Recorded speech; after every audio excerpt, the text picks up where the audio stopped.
Hello everyone, जैसा कि आप लोग का नीट का एग्जाम आने वाला है और अब कुछ ही दिनों में आपको एडमिट कार्ड भी मिल जाएगा। देन उसके बाद आपका होगा नीट एग्जाम। आई होप कि आपकी तैयारी अच्छे से हो रही होगी और तैयारी कर चुके होंगे आप। अब सबसे बड़ा क्वेश्चन बच्चों का ये होता है ड्रेस कोड क्या रहेगा। ऐसे कैसे जाएं कि वहाँ पे अगर आप चेकिंग प्रोसेस पे जाए तो आप जल्दी से वहाँ से जाकर एग्जाम देने चले जाए, क्योंकि ऐसे बहुत सारे मिस्टेक्स होते हैं बच्चों के जो चेकिंग प्रोसेस में बच्चों को रोक लिया जाता है, क्योंकि उन्हें पता नहीं होता है कि एग्जैक्टली क्या पहन के जाना है और कौन कौन सी चीज़ों को अवॉइड करना है। तो आज की वीडियो में मैं सिर्फ यही सारी चीज़ें बताऊंगी कि क्या पहन के जाना है और कौन सी चीज़ों को अवॉइड करना है, और OMR सीट फिल करते समय सावधानियाँ रखनी है, कौन कौन सावधानियाँ रखनी है, जो एरर्स होते हैं उस सारी चीज़ों के बारे में इस वीडियो में बताऊंगी। वीडियो स्टार्ट करने से पहले चैनल को सब्सक्राइब करें और वीडियो को लाइक करें। वीडियो स्टार्ट करते हैं।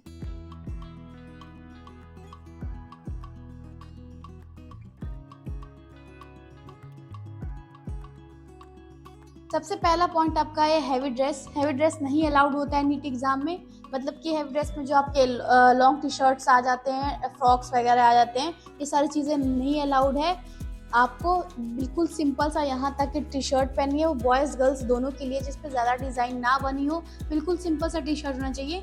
नीचे जो जीन्स होती है, जीन्स हो या फिर पैंट या लोअर जो भी पहन रहे हो आप, बिल्कुल ढीली होनी चाहिए, पैंट जैसी हो। स्किनी जीन्स को ना पहने, अवॉइड करें स्किनी जीन्स को, क्योंकि ऐसा पहनेंगे तो फिर बाद में आपको चेकिंग प्रोसेस के टाइम पे आपका टाइम वेस्ट होगा एग्जाम देने के टाइम पे ही।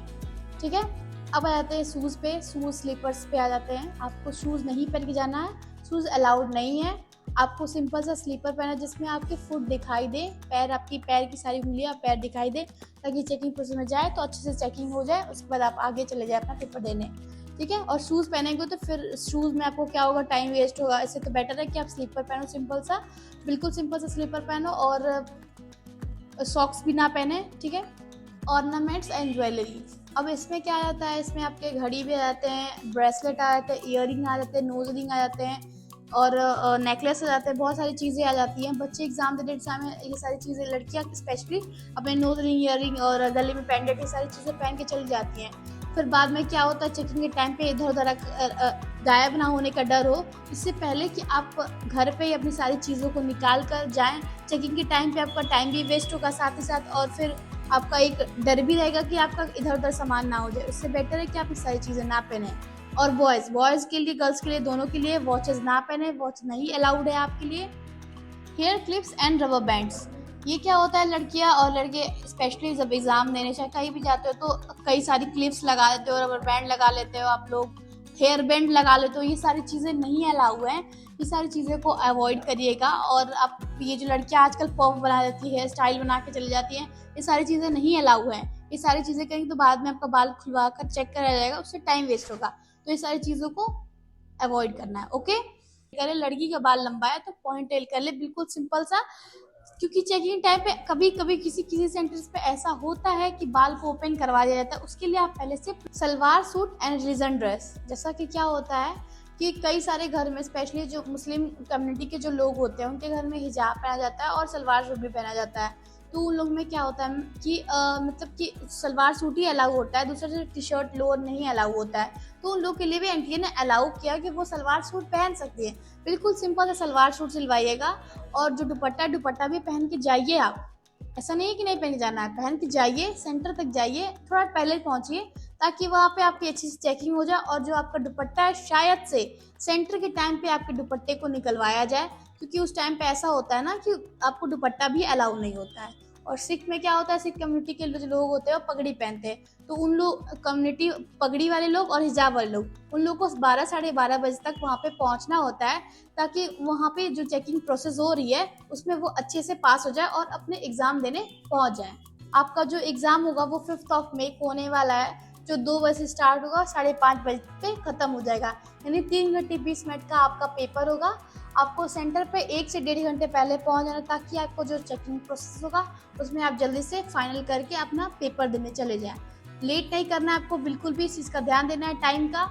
और क्योंकि ऐसा क्या होता है, बच्चे जो दूर से आते हैं, ट्रैफिक की वजह से लेट हो जाता है, वो लोग तो कोशिश करें कि और जल्दी पहुंचे और जल्दी निकले, जितना जल्दी निकलेंगे उतना अच्छा रहेगा। सेंटर पे आपको 1 घंटे पहले पहुंचना है, और घर से थोड़ा जल्दी निकलिएगा क्योंकि बीच में ट्रैफिक वगैरह पड़ते हैं रास्ते में।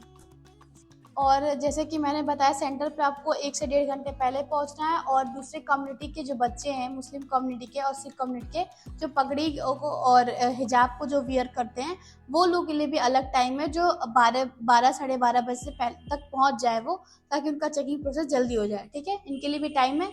अब बात कर लेते हैं हम लोग OMR सीट का, जिसको आपको कैसे फिल करना है। क्योंकि OMR सीट को फिल करने के टाइम पे एक नीचे आपको बारकोड दिया होता है, बारकोड नीचे दिया, उसको बिल्कुल छेड़छाड़ नहीं करना, उसमें बिल्कुल पेन का यूज़ नहीं करना, क्योंकि वही आपका बारकोड होता है जो नीट का एग्ज़ाम जो आपका जो होता है रिजल्ट, उसी से मतलब आपका स्कैन होता है, जो आपका आंसर्स होते हैं उससे स्कैन होते हैं। ठीक है, और OMR सीट में आपका जो फिल करने का जो होता है उसमें एक बुकलेट नंबर होता है और एक रोल नंबर होता है। दोनों बहुत ज़्यादा इम्पोर्टेंट होता है, उसको बहुत ही ध्यान से भरिए, क्योंकि जब आपका जो आंसर जब मैच होता है तो उसी के द्वारा होता है। क्योंकि अगर आपने रोल नंबर गलत भर दिया या फिर बुकलेट नंबर गलत भर दिया तो आपका जो आंसर पेपर है उसको फाड़ दिया जाएगा, हटा दिया जाएगा, क्योंकि वो किसी काम का नहीं रहेगा। तो इस चीज़ का ध्यान दें। और OMR सीट करने के लिए फिल करने के लिए कम से कम आपके पास 20 मिनट का टाइम होता है। उसको आराम से बिल्कुल ध्यान से OMR सीट को फिल करिए, क्योंकि वही जो है वही OMR सीट है जो आपका आंसर लाएगा। क्योंकि उसमें थोड़ी सी भी अगर दिक्कत होगी तो आपका उसको हटा दिया जाएगा, अनवेरीफाइड हो जाएगा। उसमें एक होता है, अगर आप जैसे कि उसमें एक सर्कल दिया होता है, आंसर पे आपको सर्कल करना होता है। सर्कल को पूरा अच्छे से ड्रॉ करिएगा, अच्छे से फुल मतलब कलर करिएगा कि एक टैप कर दिया हो गया, ऐसा नहीं करना है।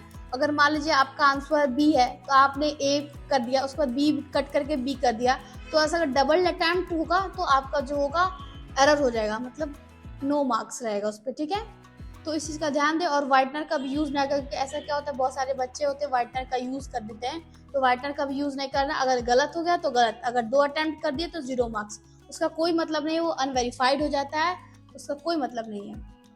और फॉर्म फिल करते समय सिर्फ पेंसिल और ब्लैक पेन का यूज़ करें, और किसी भी दूसरे कलर के पेन का यूज़ ना करें। पेंसिल और ब्लैक डॉट पेन का यूज़ करें।